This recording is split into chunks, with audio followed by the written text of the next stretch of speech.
Hello, আসসালামু আলাইকুম। কি অবস্থা, সকলে কেমন আছেন? আশা করি সকলে ভালো আছেন। আজকে ডিউটি শেষ করে একটু ঘুরতে আসলাম। আমাদের আপাজিয়া বাজার, যেটাকে বলে আপাজিয়া ঘাট, বা আগে এটাকে মনে হয় ননচিরা ঘাট ধরতো, এখন ভাঙ্গি গেছে। ভাঙতে ভাঙতে মনে করেন যে একেবারে আপাজিয়া ভেঙে চলে গেছে, অনেক ভেঙে গেছে।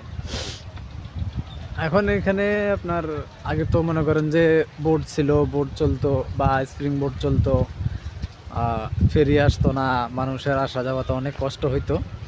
তো এই কিছুদিন হয়েছে আপনার এখানে কাজ শুরু হয়েছে, ফেরি দিবার একটা চিন্তা ভাবনা করছে ওনারা।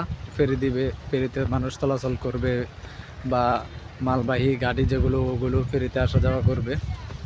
তো ওই হিসাবে আপনার ফেরির যে ফেরি ভিড়বে যেখানে, ওখানে ফেরির ঘাট করতেছে দুইটাই। সো এখানে আপনার যেহেতু নদীর পারে, সো ওই কারণে হিউজ পরিমাণে বাতাস থাকতে পারে। বাতাসের কারণে হয়তো বা আমার কথা ভালো করে বোঝা যায় কিনা বলতে পারি না। আমি যদি আপনাদেরকে দেখাই, যে এখানে ঘুরে যদি আপনাদেরকে দেখাই, এই যে এখানে এই যে পিছনে ফেরির কাজের চলতেছে। আর এদিকে যদি আমি দেখাইতে যাই, নদী অনেক ভেঙে গেছে, ভেঙে একেবারে খুবই খারাপ অবস্থা হয়ে গেছে আমাদের। এই যে আফাজিয়ার যে এলাকাটা, এটা অনেক ভেঙে অর্ধেকে, মানে মনে করেন যে একেবারে বেশ অর্ধেকই ভেঙে গেছে। এখন অল্প কিছুই আছে, যার জন্য মনে করেন আপনার এই যে ব্লক টলক বা বস্তা টস্তা দিয়ে এগুলা করার চেষ্টা করতেছে, এটা যেন কোনো সময় মানে ভাঙ্গা কমে আর কি, সেটারই একটা ব্যবস্থা নিতেছে, একটা উদ্যোগ নিতেছে।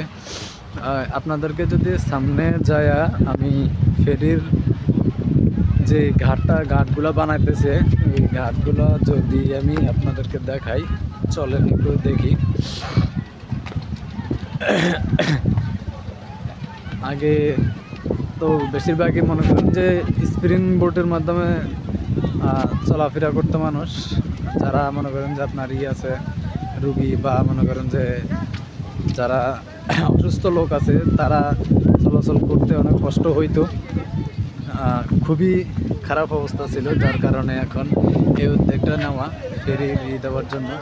এই যে এখন আপনারা এখানে দেখতে পাচ্ছেন, এই যে বড় বড় বস্তায় যেগুলো দিয়েছে, বড় বড় বস্তায় এগুলো হচ্ছে কি আপনার ফেরি ঘাট হিসাবে ঘাট করার জন্য আর কি দিছে। এখানে ঘাট হবে, ফেরি আসি বিটবে মাল, বড় বড় যেগুলো, এই যে ওই পাশেও আরও একটা আছে, টোটাল দুইটা ঘাট করতেছে ফেরি আসি বিড়ার জন্য। তো এই উদ্যোগটা আমাদের হাতিয়াতে অনেক করছে, অনেক ভালো একটা কাজ করছে। যারা করতেছেন তাদেরকে অনেক অনেক ধন্যবাদ। আজকে